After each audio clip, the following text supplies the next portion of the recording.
بیان کرتے ہیں ہمارے نیو BBC نیوز کے رپورٹر جمعہ خان بلوچ کی رپورٹ کے مطابق ہمارا مسئلہ 15 دن میں حل نہیں ہوا تو ہم وزیر اعلیٰ ہاؤس پر دھرنا دیں گے۔ سہارنپور کوآپریٹو ہاؤسنگ سوسائٹی کے متاثرین کا احتجاج۔ وزیر اعلیٰ سندھ کمیٹی کی سفارشات پر ایکشن لیں، قبضہ مافیا اور ان کے سہولت کاروں کو سزا دی جائے۔ کراچی پریس کلب کے سامنے Saharanpur cooperative housing society scheme 33 check post number 6 نزد ملیر کینٹ چیک پوسٹ کے رہائشیوں اور الاٹیز کی جانب سے قبضہ مافیا کے خلاف مظاہرہ کیا گیا۔ اس موقع پر مظاہرین نے الزام عائد کیا کہ سہارنپور سوسائٹی کی زمین پر ریونیو ڈپارٹمنٹ کے کچھ کرپٹ افسران اور کنگز بلڈر کے ڈائریکٹر طلحہ کی جانب سے جعلی پیپرز بنا کر سوسائٹی کی زمین پر قبضہ کرنے کی کوشش کی جا رہی ہے۔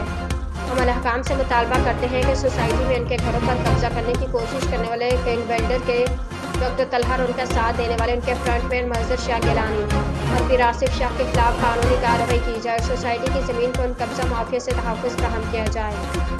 سوسائٹی کے الاٹیز کی جانب سے سندھ ہائی کورٹ میں ایک سوٹ فائل ہے۔